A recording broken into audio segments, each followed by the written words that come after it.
দুঃখিত, আমি অ্যাড্রেসে যাচ্ছি না, অনেক সময় লাগে যাবে। অ্যাড্রেস করার দরকার নেই। এখানে প্রাণপ্রিয় হাবিবপুরবাসী, আসসালামু আলাইকুম ওয়া রাহমাতুল্লাহ। হিন্দু ভাইদের প্রতি আদাব এবং অন্যান্য জাতির প্রতি আমার আন্তরিক অভিনন্দন। আমি ইমদাদুল হক, ক্ষুদ্র একটা মানুষ। এই আজকের যে ব্রিজের এখানে আমরা আসছি, এটা আমার আসলে কৃতিত্ব না। মহান আল্লাহ পাক আমাদেরকে একটু সহযোগিতা করার সামর্থ্য দিয়েছেন।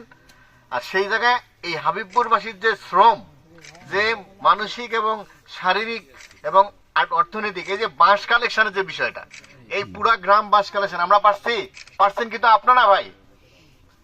আমি শুনেছি যে এখানে মা বোনেরাও নাকি এই কাজে হেল্প করছেন। দারুণ, এটা খুব ভালো সুসংবাদ আমাদের জন্য। তো এই হাবিবপুরবাসীর এই পরিশ্রমের সাথে আজকের যে সফলতা, এই সফলতায় আমরা সবাই অংশগ্রহণ করতে পারার জন্য আমি মহান আল্লাহ পাকের কাছে শুকরিয়া আদায় করছি, আলহামদুলিল্লাহ।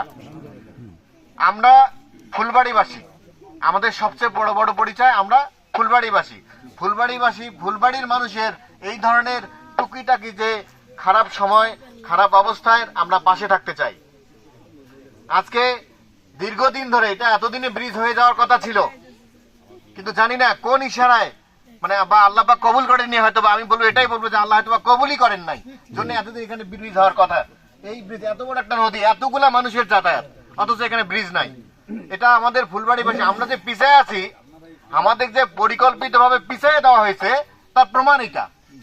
হাবিবপুরবাসী, প্রিয় হাবিবপুরবাসী, আপনারা মনে রাখবেন, আমাদেরকে কোনো না কোনো ভাবে পিছায় দেওয়া হয়েছে। আমরা পিছায় আছি, এই ব্রিজ তার একদম উজ্জ্বল দৃষ্টান্ত। আমরা আর পিছায় থাকতে চাই না।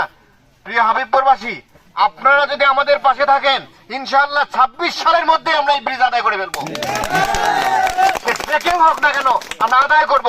এটা আমাদের অধিকার, আমাদের এই রাস্তাঘাটে এই কাজ করার অধিকার আমরা আদায় করে নেব। কারণ আদায় করে না নিলে কেউ দেবে না। তার প্রমাণ আমরা গত 50 বছরে পেয়েছি।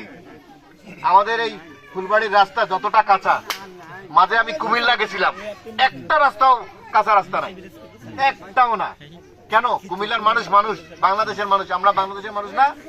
আমাদেরকে বঞ্চিত করা হয়েছে, বরাবরই বঞ্চিত। এবার আমরা বঞ্চনার জবাব দেব। কি রাজি আছেন তো আপনারা সবাই? ইনশাআল্লাহ। আর আমরা যারা এখানে আর্থিকভাবে, শুধু আমি না, আমাদের সাথে আমরা অনেকে এখানে আর্থিকভাবে সহযোগিতা করেছি, সবাইকে আমি অভিনন্দন জানাচ্ছি, সবাইকে ধন্যবাদ জানাচ্ছি।